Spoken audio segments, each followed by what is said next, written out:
आज हमारा channel study with Raman किरण पर आपका स्वागत है। जब भारत स्वतंत्र हुआ तो भारत का संविधान बना, तो भारत का संविधान बनने के पश्चात हमारे सामने दो मॉडल था संविधान का। एक इंग्लैंड का मॉडल जो संसदीय शासन प्रणाली का मॉडल था। दूसरा मॉडल था अमेरिका का मॉडल, जहां अध्यक्षात्मक शासन प्रणाली था, जहां राष्ट्रपतीय शासन प्रणाली जिसे जाना जाता है। हमारे संविधान निर्माताओं ने इस बात से सभी भारतीय संविधान निर्माता सहमत थे कि हम ब्रिटेन की हुकूमत के अधीन बहुत लंबे समय तक संसदीय परंपरा का पालन किए हैं। यहाँ की जनता संसदीय शासन प्रणाली को अच्छी तरह जानती है, इसलिए हमारे यहाँ अध्यक्षात्मक शासन प्रणाली नहीं बल्कि संसदीय शासन प्रणाली ही अपनाई जानी चाहिए। इसलिए हमारे यहाँ संसदीय शासन प्रणाली ही अपनाई जानी चाहिए।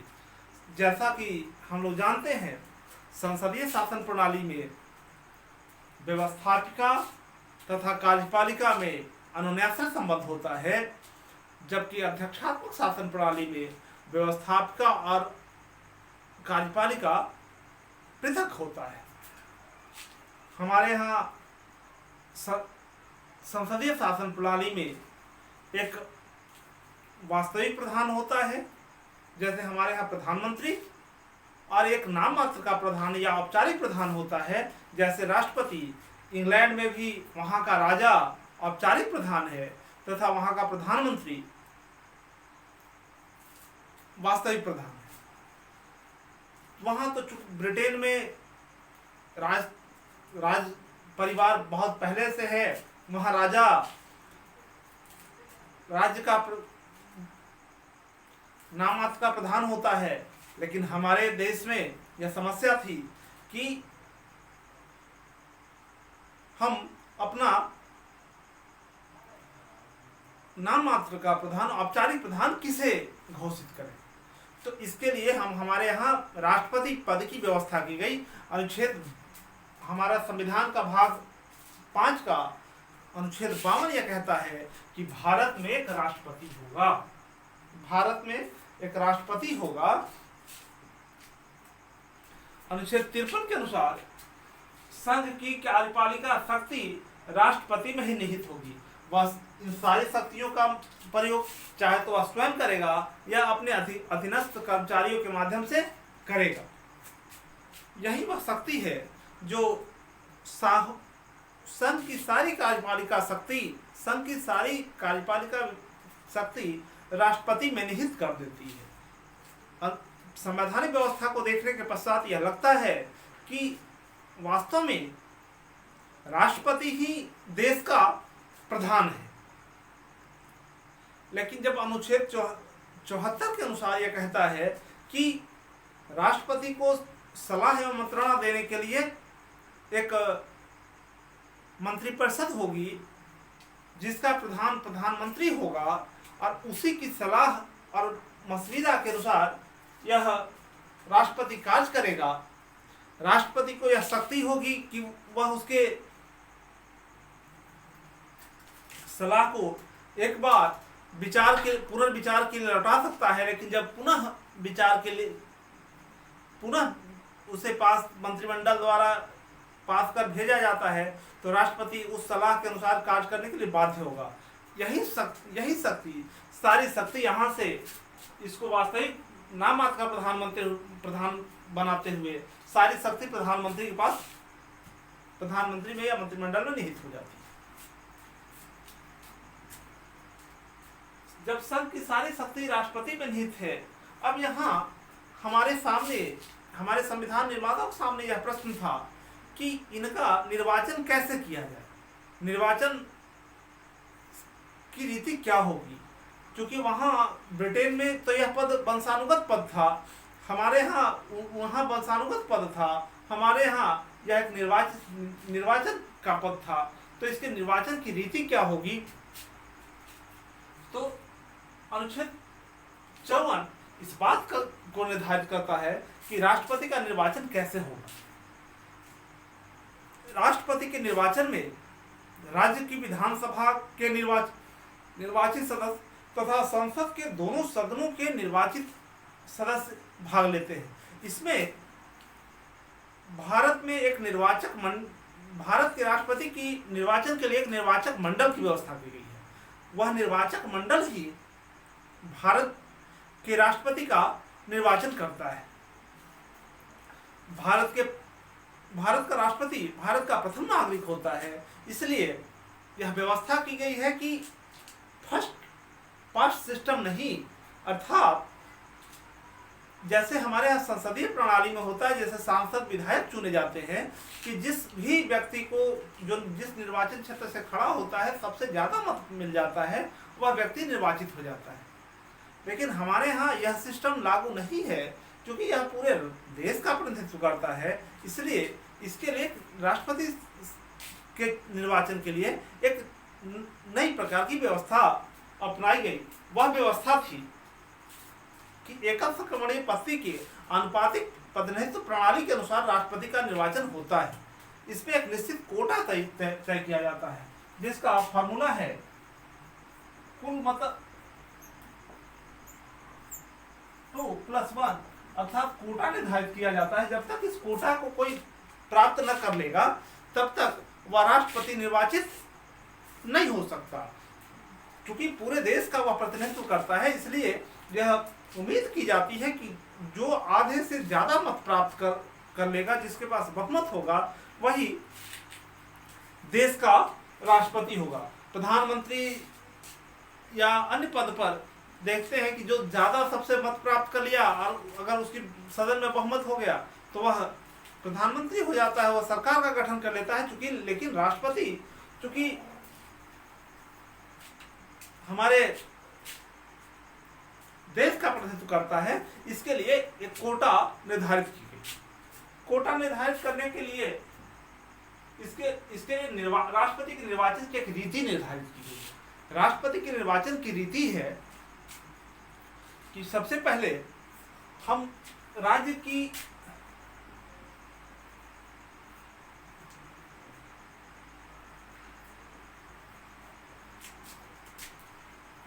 जनसंख्या बटा राज्य विधान सभा की सदस्य संख्या गुना 1000। एक विधायक का मत मूल निर्धारित करने के लिए राज्य की कुल जनसंख्या को राज्य की विधानसभा की कुल संख्या गुना 1000 से भाग देते हैं। उसके पश्चात जो भागफल आता है वही किसी राज्य के एक विधायक का मत मूल्य होता है। और इसी प्रकार जब संपूर्ण देश के राज्य के विधानसभा के सदस्यों का मत मूल्य ज्ञात कर लिया जाता है, तो कुल विधानसभा के मत मूल्य बटा राज्य की विधान सभा सदस्यों की मत मूल्य की संख्या बटा संसद के दोनों सदनों के निर्वाचित सदस्य संख्या। इस विधि के द्वारा हम संसद के मत मूल्य का ज्ञात कर लेते हैं। राज्य की विधानसभा सदस्यों की कुल मत मूल्य की संख्या, राज्य के जितने भी पूरे भारतवर्ष के विधानसभा हैं वह 28 जो हमारे राज्य हैं और 2 संघ शासित प्रदेश हैं, इन सभी के मत मूल्य को मिलाकर संसद के दोनों निर्वाचित सदस्य संख्या, एक जो इसमें रहती है कि इसमें निर्वाचित सदस्य ही भाग लेते हैं, तो संसद के दोनों सदनों के निर्वाचित सदस्य संख्या से भाग लेते हैं, तो उसके पश्चात राष्ट्रपति के निर्वाचन की रीति इसी मत के अनुसार, इसी अनुच्छेद के अनुसार होता है, और इसी के अनुसार उनका मतबल निर्धारित हो जाता है, और जो उस कोटा को निर्धारित प्राप्त कर लेता है उसी के अनुसार उसे निर्वाचित घोषित कर दिया जाता है। जब 1900 जब बीबी गिरी राष्ट्रपति बने तो उस समय प्रथम चरण के मतगणना के पश्चात किसी को कोटा नहीं मिल पाया था। इस कारण से दूसरे चरण में भी फिर मतगणना करना पड़ा और उसके बाद उन्हें मत मिला। तो इसमें हम एकल संक्रमणीय मतपत्ति के अनुसार, सिंगल ट्रांसफरिंग वोट के अनुसार इसमें चुनाव होता है। जब तक कोटा नहीं मिल जाता तब तक इसमें काउंटिंग होते रहता है।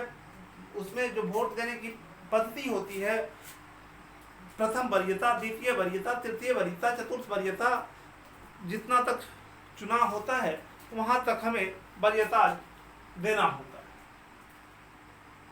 राष्ट्रपति के पदावधि, राष्ट्रपति का यदि उसके निधन से या उसके त्यागपत्र से या उसके महाभियोग के कारण पद अगर खाली नहीं हुआ हो तो वह अपने पद ग्रहण के पश्चात 5 वर्ष तक वह अपने पद पर आसीन रहेगा। इसका राष्ट्रपति की पदावधि है 5 साल तक वह अपने उसको हटने की उसके हटने की रीति यही है कि चाहे तो उसकी पद तभी रिक्त माना जाएगा जब उसकी मृत्यु हो जाती है या वह स्वतः पद को त्याग कर देता है या महाभियोग के कारण वह हट गया हो, नहीं तो वह अपने पद ग्रहण से 5 वर्ष तक की पदावधि तक अपने पद पर आसीन रहेगा। अनुच्छेद 57 पुनर्निर्वाचन की पात्रता। हमारे यहाँ पुनर्निर्वाचन की पात्रता पर कोई प्रतिबंध नहीं लगाया है। कोई व्यक्ति कितना बार भी राष्ट्रपति के पद पर हो सकता है। जैसे अमेरिकी राष्ट्रपति के बारे में है कि वहाँ 2 बार पद पर आसीन हो सकते हैं, लेकिन हमारे यहाँ इस प्रकार का प्रतिबंध नहीं है। लेकिन डॉक्टर राजेंद्र प्रसाद के पश्चात आज तक कोई ऐसा व्यक्ति नहीं है जो इस पद को 2 बार सुशोभित किया हो। हमें प्रत्येक व्यक्ति लगभग एक ही बार में हट गए हैं। हमारे यहाँ अनुच्छेद 57 के अनुसार पुनर्निर्वाचन पर किसी प्रकार का प्रतिबंध नहीं है। राष्ट्रपति निर्वाचन होने के लिए हड़ताल, उसमें हमारे यहाँ जो राष्ट्रपति पद के लिए हड़तालें हैं वह पहला है कि वह भारत का नागरिक होना चाहिए, उसकी आयु 35 वर्ष हो, वह किसी लाभ के पद पर न हो, लोकसभा सदस्य निर्वाचित होने के लिए जो शर्त है वह सारे शर्त को यह फुलफिल करता हो तो वह राष्ट्रपति के पद पर निर्वाचित हो सकता है। अनुच्छेद 59 कहता है कि राष्ट्रपति पद के लिए शर्तें, राष्ट्रपति पद के लिए शर्तें हैं कि वह किसी भी, चाहे वह केंद्र सरकार, राज्य सरकार, स्थानीय स्वशासन, किसी के अधीन लाभ के पद पर नहीं हो। वह नहीं तो लोकसभा सदस्य और न राज्यसभा सदस्य और न ही विधानसभा या विधान परिषद के सदस्य हो। यदि निर्वाचन के समय वह इनके विधानमंडल या संसद के सदस्य रहेंगे तो निर्वाचन के पश्चात वह पद से उन्हें त्यागपत्र देना होगा। यह राष्ट्रपति का महत्वपूर्ण शर्त है। अनुच्छेद 60 के अनुसार राष्ट्रपति के लिए शपथ या प्रतिज्ञा, राष्ट्रपति भारत के मुख्य न्यायाधीश के समक्ष शपथ तथा प्रतिज्ञान करता है, पद और गोपनीयता का शपथ लेता है। हमारे अनुच्छेद 60 के अनुसार उसमें दिए रीति से भारत के मुख्य न्यायाधीश इन्हें शपथ तथा प्रतिज्ञान का पद और गोपनीयता का शपथ दिलाता है और यह अपने पद और गोपनीयता की शपथ लेने के पश्चात 5 वर्ष तक अपने पदों पर बने रहते हैं। राष्ट्रपति हमारे यहाँ औपचारिक प्रधान है। इसे हटाने की रीति महाभियोग है। महाभियोग द्वारा ही इसे हटाया जाता है। हमारा देश संसदीय शासन प्रणाली के कारण राष्ट्रपति औपचारिक प्रधान है, लेकिन इसे बहुत प्रकार के स्वविवेक पर भी कार्य करना पड़ता है। राष्ट्रपति का पद बड़ी ही महत्वपूर्ण है। इन सारी बातों की, इनके पद, इनकी शक्तियाँ क्या है, इन पर महाभियोग कैसे चलाई जाती है, इन सारी बातों को हम अगले वीडियो में आपके समक्ष फिर लेकर के आएंगे।